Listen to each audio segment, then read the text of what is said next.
Are you struggling to take a few steps in the morning? Maybe even crawling to the bathroom due to severe heel pain? If so, you might be dealing with plantar fasciitis. And you're not alone. Plantar fasciitis can be a significant cause of pain and severely impact your ability to walk. It can last months to years if not managed appropriately. But the good news is that with the right treatment, you can find relief and stop hobbling around all day. In this video, I'll be demonstrating the most effective evidence-based massage, stretches, and exercises to manage plantar fasciitis.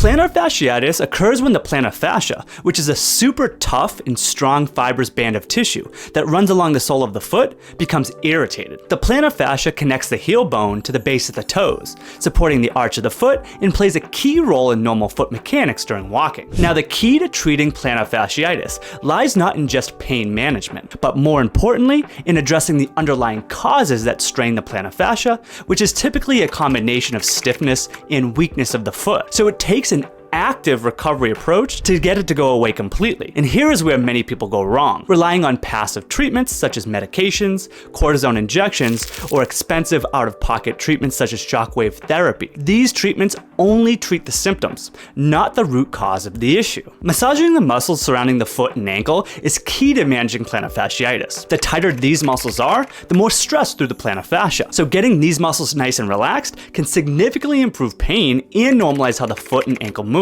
So I'm going to show you a super effective, quick and easy 3-minute massage routine to help you reduce your foot pain. What you will need is a lacrosse ball and handheld roller. If you don't have a massage roller, feel free to use a rolling pin if you have one at home. You can also use a foam roller as well. I've included these and other great massage tools in the description to check out if you're interested. First, we'll be targeting 3 primary muscles in the lower leg: the gastrocnemius, which is the big beefy part of the calf muscle, the soleus muscle, which sits right behind the gastrocnemius, and the posterior tibialis, which is the deepest part of these 3 muscles. All 3 of these muscles attach to the foot and often have a bunch of painful trigger points in them, resulting in stiffness that limits flexibility of the foot. Starting with the massage roller, we're going to target the gastrocnemius and soleus muscles. Take the roller and slowly go up and down the back of the lower leg.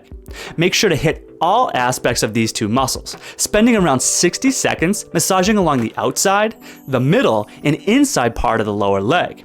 Now, it's important to understand that pain or tenderness with this type of massage is normal, especially when you are dealing with stiff and spasm muscles. Just adjust your pressure to your tolerance, and over time, with more consistent massage, the muscles will become more relaxed and be less painful. Now it's time to get out that lacrosse ball to target the posterior tibialis muscle. This muscle is smaller and deep, so the lacrosse ball will allow us to get a little bit more localized with our massage. To find this muscle, place the lacrosse ball on the inside part of the lower leg by turning your leg slightly inward. When you find a good tender spot, slowly move your foot up and down to get the muscle to glide under the ball.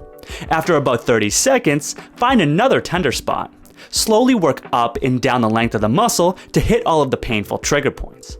Now let's shift our focus to the foot, which houses a bunch of small but important muscles that often spasm and cause pain. Take the lacrosse ball on the floor and put your foot over it. Glide your foot forward and backward for 30 seconds, applying more pressure as you can tolerate. Next, move your foot left and right for another 30 seconds, working your way up and down the foot. Then perform circular motions for another 30 seconds. Like the other techniques, this is likely going to be painful at first, so adjust your pressure to your comfort level. Over time, this will become less painful as the muscles in the foot become more relaxed. One of the strongest supported treatments for plantar fasciitis is the use of stretching exercises aimed at improving flexibility of the ankle and foot. This is key because a common issue associated with plantar fasciitis is limited dorsiflexion mobility, the movement your ankle makes when walking and running. Restricted dorsiflexion is often caused by stiffness in both joints and muscles of the foot and ankle, leading to uneven force distribution, increasing strain through the plantar fascia. Here we'll explore 4 highly effective flexibility exercises for plantar fasciitis to restore ankle and foot flexibility, resulting in a happier plantar fascia. One of the primary joints that gets stiff is the ankle joint, so targeting this joint is essential to enhance your ankle motion. You can very easily mobilize this joint at home using a belt or any other thin, rigid object. Wrap the belt around a sturdy object and place your foot through the belt. Make sure it's aligned just underneath the 2 bones in the ankle. This positioning places the belt right along the ankle joint. With some tension on the belt, gently lunge forward, holding this stretch for about 5 seconds, feeling a gentle pulling sensation in the front of your ankle, and repeat it for 20 times. Make sure to keep your knee in line with your toes during the exercise and your heel flat on the ground. Now shifting our attention to the gastrocnemius muscle. Start by standing with one foot in front of the other, about 1 to 2 feet apart, with the back foot flat on the floor. Keep your back leg straight and your front leg bent. Lean forward, keeping your back heel on the ground until you feel a gentle stretch in the back of your lower leg. Hold this position for about 30 seconds and repeat it for 3 times. Make sure to keep your foot straight and your heel on the ground throughout the stretch, keeping the stretch light to allow the muscle to relax and elongate. Now to stretch the soleus muscle, stay in the same position, but now instead of keeping the back leg straight, bend it slightly. Now lean forward, keeping your back heel on the ground until you feel a stretch in the lower leg. Again, hold this position for about 30 seconds and repeat it for 3 times. Make sure to keep the foot straight and your heel on the ground and hold for a light soleus stretch. Another important joint to ensure is moving properly is the great toe. Stiffness in this region will result in limited dorsiflexion motion while running or walking, so it's important that this is also moving properly. To improve great toe extension mobility, you will need a tennis ball or a rolled up towel. Stand facing a wall and place a big toe against the ball, with your foot and heel flat on the ground. While keeping your toe against the ball, slowly bring your knee toward the wall until you feel a stretch along the underside of your foot. Hold this position for about 30 seconds and repeat it for 3 repetitions. This stretch targets the flexibility of the big toe joint as well as the muscles under the foot and plantar fascia. I suggest performing these stretches 2 to 3 times per day to make meaningful changes in ankle and foot mobility, which will help reduce stress through the plantar fascia. If the muscles that control the arch of the foot are weak, then the arch of the foot is going to collapse and stress out your plantar fascia. So keeping these muscles strong is essential to providing your plantar fascia greater support and reducing pain. But not any old exercises will do. You need to train your foot muscles in a way that replicates the forces they experience daily. And this is predominantly being able to accept force when you place weight through your foot. I will demonstrate 3 key exercises that will specifically target the most important muscles that hold up the arch. I'll also show you how to progress these exercises from easier to more challenging variations so you can maximize their effectiveness. The first exercise to perform is called short foot doming.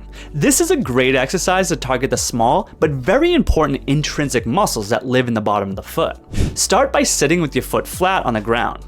You want to make sure you maintain 3 points of contact with the exercise: your big toe, your small toe, and your heel.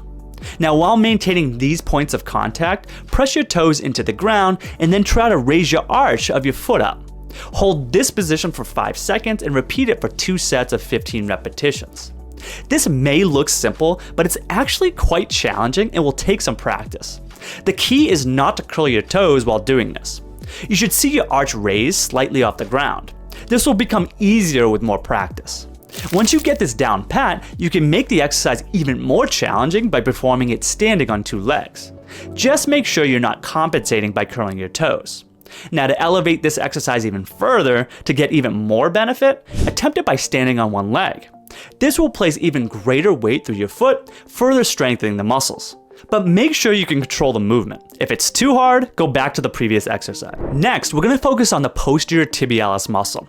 This muscle is essential for controlling your arch and is commonly weak in those with plantar fasciitis. And this next exercise is a great way to functionally train this posterior tibialis to support your arch. Start by sitting with your feet flat on the floor. Just like the previous exercise, we are going to maintain 3 points of contact on the floor: your big toe, your small toe, and your heel. While keeping your toes nice and relaxed, roll your ankle outward while maintaining those 3 points of contact.